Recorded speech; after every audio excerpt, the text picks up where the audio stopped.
কিন্তু ডিওয়াইএফআই এর কোনো ছেলে মেয়ে কোনো রং বদল করেনি, আজও প্রতীক্ষা করে আছে। সুকান্তের ভাষায়, প্রিয়াকে আমার কেড়েছিস তোরা, ভেঙেছিস ঘর বাড়ি, সে কথা কি আমি জীবনে মরণে কখনো ভুলিতে পারি?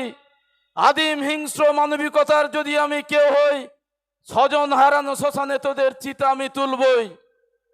পূর্ব মেদিনীপুরের মাটি রক্ত ঝরেছে, নন্দীগ্রাম খেজুরি সহ পুরো জেলা, শতাধিক কর্মী, যৌবনের যে ডাক, সকলের শিক্ষা সকলের কাজ। পূর্বতন বামফ্রন্ট সরকার চেয়েছিল এই জেলার লাখো লাখো ছেলে যাতে কাজ পায়। আমাদের জেলার মাটিতে নন্দীগ্রামে মেগা কেমিক্যাল হাব, আমাদের মহিষাদলের গেউখালীতে জাহাজ কারখানা, হরিপুরে পারমাণবিক বিদ্যুৎ কেন্দ্র, এই শুভেন্দু অধিকারীর নেতৃত্বে নন্দীগ্রাম খেজুরিতে যেভাবে মাওবাদীদের ঢুকিয়ে অত্যাচার করেছিল, হাজার হাজার মানুষকে ঘরছাড়া করেছিল, অসংখ্য কমরেডকে শহীদের মৃত্যুবরণ করতে হয়েছে। আর আওয়াজ তুলেছে, আওয়াজ উঠেছে নয় সমর্পণ, লড়াই করে জিতবে জীবন। এ লড়াই লড়তে প্রস্তুত আমরা, পাশে চাই আপনাদের। এ লড়াই অনেক কঠিন, আমরা জানি আমাদের লড়তে হবে। আজকে আমাদের যখন আমরা লড়াই করছি অন্ন বস্ত্র বাসস্থান শিক্ষা চিকিৎসা, আমরা যখন শিক্ষার জন্য লড়াই করছি, কাজের জন্য লড়াই করছি, সারা পশ্চিম বাংলার মাটিতে যখন শিল্প করতে দেয়নি, আজকে যারা সরকারে আছেন তৃণমূল কংগ্রেস, আপনারা জানেন সিঙ্গুরের মাটিতে টাটাদের 80% ন্যানো গাড়ির কারখানা সম্পূর্ণ হয়েছিল।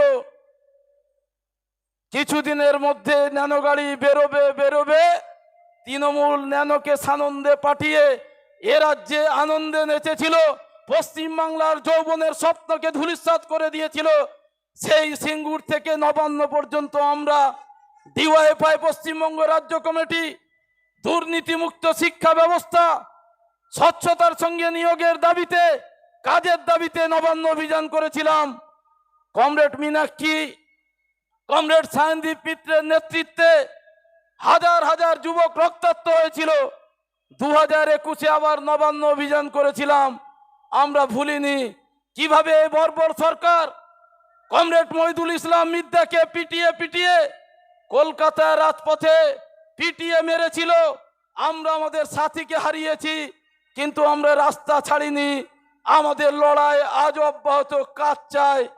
আজকে স্বচ্ছতার সঙ্গে পশ্চিমবাংলার নিয়োগ নেই। যে পশ্চিমবাংলা ছিল স্বচ্ছতার সঙ্গে নিয়োগ হতো, প্রতি বছর ঈদ দুর্গোৎসবের মতো এসএসসি হতো, টেট হতো, সরকারি শূন্য পদে নিয়োগ হতো। কে সিপিএম, কে তৃণমূল, কে বিজেপি, এটা কোনো মাপকাঠি ছিল না। মাপকাঠি ছিল পড়াশোনা, মাপকাঠি ছিল মেধা। যে ভালো পড়াশোনা করবে, রিক্সাওয়ালার মেয়েরও চাকরির গ্যারেন্টি ছিল, রাজমিস্ত্রির ছেলেরও গ্যারেন্টি ছিল চাকরির। আজকের পশ্চিমবাংলার রাজমিস্ত্রি, রিক্সাওয়ালা, লাঙল ধরা চাষির ছেলে মেয়েদের চাকরির গ্যারেন্টি নেই। কারণ মা মাটি মানুষের সরকার, যারা বাংলার নিজের মেয়েকে চায় বলে বিজ্ঞাপন দিয়েছিলেন, দোকান খুলেছে পসরা সাজিয়ে, ফেলো কড়ি মাখো তেল, টাকা দাও চাকরি নাও।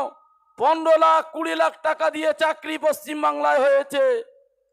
মহামান্য সুপ্রিম কোর্ট 26,000 জনের চাকরি বাতিল করেছে। এখনো প্রাইমারিতে চাকরি যাবে করছে। পশ্চিমবাংলায় তো আগে চাকরি যেত না, প্রতি বছর চাকরি হতো। যারা বলতো বামেরা চোর ছিল, বামফ্রন্টের মন্ত্রীরা চোর ছিল, আমরা গর্ববোধ করি। আমাদের 34 বছরের মন্ত্রী ছিল সূর্য মিশ্র, বুদ্ধদেব ভট্টাচার্য, কেউ বলতে পারবে না উনারা চোর। কিন্তু সততার বিজ্ঞাপন দেওয়া তৃণমূল কংগ্রেস, তার মন্ত্রী শিক্ষামন্ত্রী পার্থ চ্যাটার্জি বাড়িতে ইডি গেল, 51 কোটি টাকা, 11 কিলো সোনা, আর 74 বছরের মন্ত্রীর 26 বছরের বান্ধবীকে পেল। এটা দেখেছে পশ্চিমবাংলা। গরিব মানুষের রেশনের চাল চুরি করে জ্যোতিপ্রিয় মল্লিক জেল খেটেছে। কয়লা, পাথর, বালি কিছু বাকি নেই। মেয়েকে নিয়ে তিহার জেল কাটিয়ে এসেছে। অনুব্রত মণ্ডল ভোট এলেই চড়াম চড়াম গুড় বাতাসা নকুলদানার যিনি ফরমান দিতেন। এ পশ্চিমবাংলা 34 বছরে ছিল বামফ্রন্টের। কোন মন্ত্রী এভাবে জেল কেটেছে? কোন নেতা চুরিতে জেল কেটেছে? বলতে পারবেন না। আজকে একটা চোরেদের সরকার, আর একই গোডাউন একই জায়গায় বিরিয়ানি তৈরি হচ্ছে, দুটো দোকানের নাম আলাদা, একটা কলকাতা বিরিয়ানি, একটা হাজি বিরিয়ানি, দুটো টেস্ট একই। আরএসএস চালাচ্ছে তৃণমূল কংগ্রেস বিজেপিকে, যে তারা জানে বামপন্থীদের আসতে দেওয়া যাবে না। তৃণমূল থাকলে ক্ষতি নেই, বিজেপি যদি বাড়ে ভালো। বামপন্থীদের উঠতে দেওয়া যাবে না পশ্চিমবাংলায়। কি করতে হবে? 34 বছর যেখানে হিন্দু মুসলিমের সহাবস্থান ছিল, মিলন ছিল, ঐক্য ছিল, তৃণমূল বলল মুসলমানদের কিছু করেনি বামফ্রন্ট, আমরা করব। তৃণমূল আসার পর মমতা ব্যানার্জি মুসলমান পাড়ায় রোজা মাসে এমন ভাবে হিজাব দিয়ে ইফতার করত, মুসলিম মা বোনেরা ভাবতো মনে ফেরেস্তা এসেছে বাবা। সব পাড়ায় পাড়ায় মুসলমানদের চাকরি দিবে, কোনো চাকরি হয়নি। মুসলমান ছেলেদের পিস্তল বোমা তুলে দিয়েছে যে তুমি যা পারো করো, তোলাবাজি করো, লুট করো, পশ্চিমবাংলায় পুলিশ তোমাদের কিছু বলবে না। এটা ছাড়া মুসলমানদের কিছু করে দেয়নি তৃণমূল কংগ্রেস। পশ্চিমবাংলায় আরএসএস গ্রামে গ্রামে প্রচার করেছে, এই দেখো তৃণমূল মানে মুসলমানদের গুন্ডাতে পরিণত করা, মুসলমানদের বাড়বাড়ন্ত।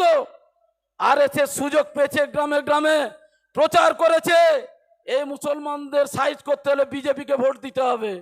হিন্দু মুসলিমে ভাগ করে দিল। মমতা ভাবলো ওদিকে শুভেন্দুকে পাঠিয়ে দিল, শুভেন্দু একটু হুক্কা হুয়া করবে। যিনি প্রশাসনে বলতেন বিজেপির কাছে হিন্দু ধর্ম শিখব না, মানব ধর্ম শ্রেষ্ঠ, আজকে তিনি বলছেন হিন্দু হিন্দু ভাই ভাই, সনাতন হিন্দু ধর্মকে রক্ষা করতে হবে। মুসলমানদের শুভেন্দু গিয়ে ভয় দেখাচ্ছে, আর তৃণমূল 100-100 ভোট পাচ্ছে যে বিজেপি এলে মনে হয় আমরা মুসলমান, পাকিস্তান বাংলাদেশে চলে যেতে হবে, তাই তৃণমূলকে ভোট দাও। এরা তোলাবাজি করুক, চুরি করুক, কিন্তু আমাদের তো বাঁচতে হবে। মুসলমানরা তৃণমূলকে ভোট দিচ্ছে, আর কিছু হিন্দু ভোট দরকার। মমতা ব্যানার্জির পরিকল্পনা করেছে কি করে পাবো, দুর্গোৎসব কমিটিগুলোকে 60,000 টাকা, এখন 80,000 হয়ে গিয়েছে। রেড রোডে কার্নিভাল করতে হবে, আর দীঘায় জগন্নাথ মন্দির করে দিলে যে ভোটটা পেয়ে যাব থাকবো। আরএসএস সফল। আরএসএস জানে বামপন্থীরা এলে ইমাম ভাতাও বন্ধ হবে, দুর্গোৎসবে টাকা দেওয়া বন্ধ হবে। বামফ্রন্ট এলে বিনা পয়সায় চাকরি হবে, রিক্সাওয়ালার মেয়ের মুখে হাসি ফুটবে, রাজমিস্ত্রির বাড়ির ছেলের মুখে হাসি ফুটবে। আরএসএস চাইনি যে বামপন্থীরা বাড়ুক। বামপন্থার পুনরুজ্জীবন সম্ভব, যৌবন ছাড়া সম্ভব না। আজকে ডিওয়াইএফআই পূর্ব মেদিনীপুর জেলা কমিটি এবং ডিওয়াইএফআই রাজ্য জুড়ে যেভাবে আন্দোলন সংগ্রামে অবিরত সংঘর্ষের ধারায় প্রতিদিন রক্ত ঝরছে, শহীদ হচ্ছে, কিন্তু ডিওয়াইএফআই কর্মীরা পিছু হাঁটেনি।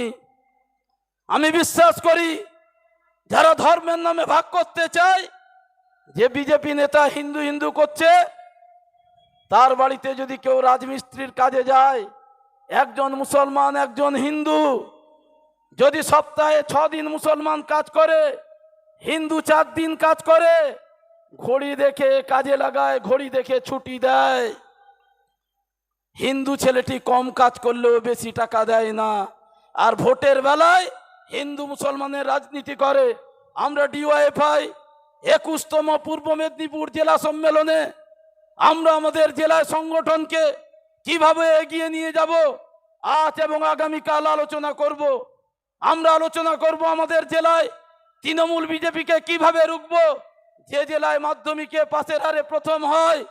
আর শুভেন্দু আসার পর আজকে মদ বিক্রিতে রাজ্যের মধ্যে পূর্ব মেদিনীপুর প্রথম হচ্ছে, এ আমাদের লজ্জা, এটাকে আমরা বন্ধ করবই। চোর তোলাবাজদের বন্ধ করব, তৃণমূল বিজেপিকে বিচ্ছিন্ন করবই। এই সমাবেশ থেকে শপথ নিয়ে আপনারা ফিরবেন। একদিন সূর্যের ভোর, স্বপ্নের ভোর আসবেই। বুকের গভীরে আছে প্রত্যয়, আমরা করব জয় নিশ্চয়। ইনকলাব জিন্দাবাদ, ডিওয়াইএফআই জিন্দাবাদ।